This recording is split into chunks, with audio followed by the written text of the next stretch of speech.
नमस्कार, प्रणिता रेसिपीमध्ये तुमच्या सर्वांचं खूप खूप स्वागत आहे। उन्हाळा सीजन म्हटलं की आंब्याचा सीजन असतो आणि आंबा म्हटलं की आमरस हा सर्वांच्याच आवडीचा असतो।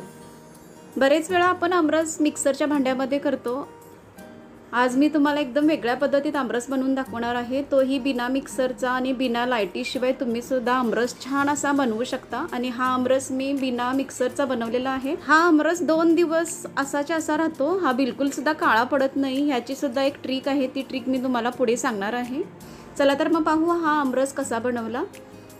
इथे मी आमरस बनवण्यासाठी आंबे घेतलेले आहेत। इथे मला 3 आंब्यापासूनच आमरस बनवायचा आहे। हे आंबे मी स्वच्छ पाण्याने धुवून घेतले, नंतर ते मी एका सुक्या कपड्याने पुसून घेतले, कारण त्याच्यावरती पावडर वगैरे असते, केमिकल असते, काही जंतू असतात, म्हणून हे स्वच्छ पुसून घ्यायचे। नंतर एक सुरी घेतलेली आहे मी, आणि सुरीने मी याचे वरचे असे साल काढून घेणार आहे। इथे सुरीने सुद्धा तुम्ही साली काढू शकता किंवा बटाट्याचे जे सोलर असतं त्याने सुद्धा तुम्ही साली काढू शकता। इथे सुरीने अगदी अलगद छान अशा ह्याच्या साली निघतात, किंवा तुम्ही अशा नखाने सुद्धा ह्याच्या साली काढू शकता। इथे मी ह्या आंब्याच्या सर्व अशा सुरीने साली काढून घेणार आहे। इथे मी एका आंब्याच्या पूर्ण साली सुरीने काढून घेतलेल्या आहे।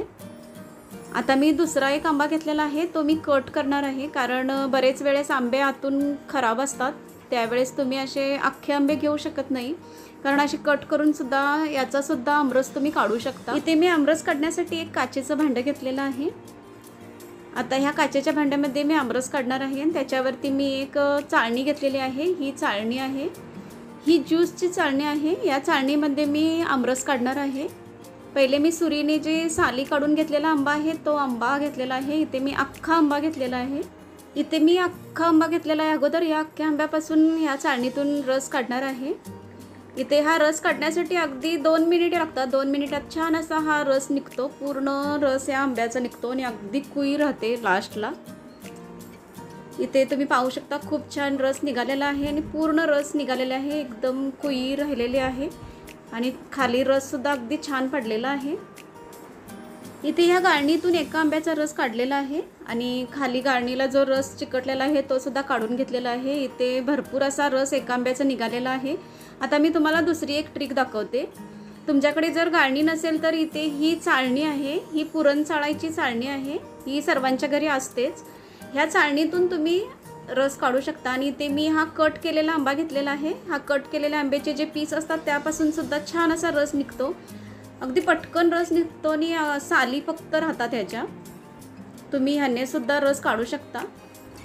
बऱ्याचदा उन्हाळा म्हटलं की आपल्याकडे लाईट जाते, आणि त्यावेळेस आमरस खायचा असतो, पण लाईट नसल्यामुळे आमरस खाल्ला जात नाही किंवा केलाही जात नाही। पण ही ट्रिक वापरल्यानंतर छान असा आमरस बनून तयार होतो, आणि एकदम हा सेम मिक्सरला जसा आपण बनवतो तसाच खाली याचा रस निघतो। तुम्ही अशा प्रकारे आंब्याचा रस काढून घरच्या सर्वांना खाऊ घालू शकता। इथे मी ह्या 3 आंब्यापासून रस काढून घेतलेला आहे, आणि छान असा हा रस निघालेला आहे। इथे आता मी 1 चमचा वेलची पावडर टाकते याच्यामध्ये। तुम्हाला जी आवडते ती टाका, वेलची पावडर टाका किंवा जायफळ टाकू शकता। आणि याच्यामध्ये मी पिठी साखर टाकणार आहे। पिठी साखर इथे मी 2 ते 3 चमचे टाकलेले आहे, तुमच्या आवडीनुसार तुम्ही कमी जास्त करू शकता। आता हे छान असं मिक्स करून घेते, म्हणजे याच्यामध्ये पिठी साखर आणि वेलची जे पावडर टाकलेली आहे ती मिक्स होईल। छान असं हे मिक्स करून घ्यायचं चमच्याने। आता मी तुम्हाला आमरस हा काळा पडणार नाही याची ट्रिक सांगते। इथे तुम्ही जेव्हाही आमरस बनवता तेव्हा काचेचं भांडं घ्या। काचेच्या भांड्यामध्ये आमरस करायचा। तुम्ही स्टीलच्या किंवा ॲल्युमिनियमच्या किंवा प्लॅस्टिकच्या भांड्यामध्ये जर आमरस बनवला तर तो आमरस काळा पडतो। जेव्हाही तुम्ही आमरस बनवाल तेव्हा काचेच्या भांड्यामध्ये बनवून तो फ्रीजला ठेवा, म्हणजे आमरस दुसऱ्या दिवशीपर्यंत आहे असाच राहतो, आणि त्याच्यामध्ये चमचा वगैरे सुद्धा ठेवायचं नाही। हा आमरस असाच काचेच्या भांड्यामध्ये फ्रीजमध्ये ठेवून द्यायचा। तुम्ही दुसऱ्या दिवशी सुद्धा आमरस खाल्ला तरी तो जसा बनवलेला आहे तशीच त्याची चव असते, आणि तसाच त्याचा कलर सुद्धा असतो।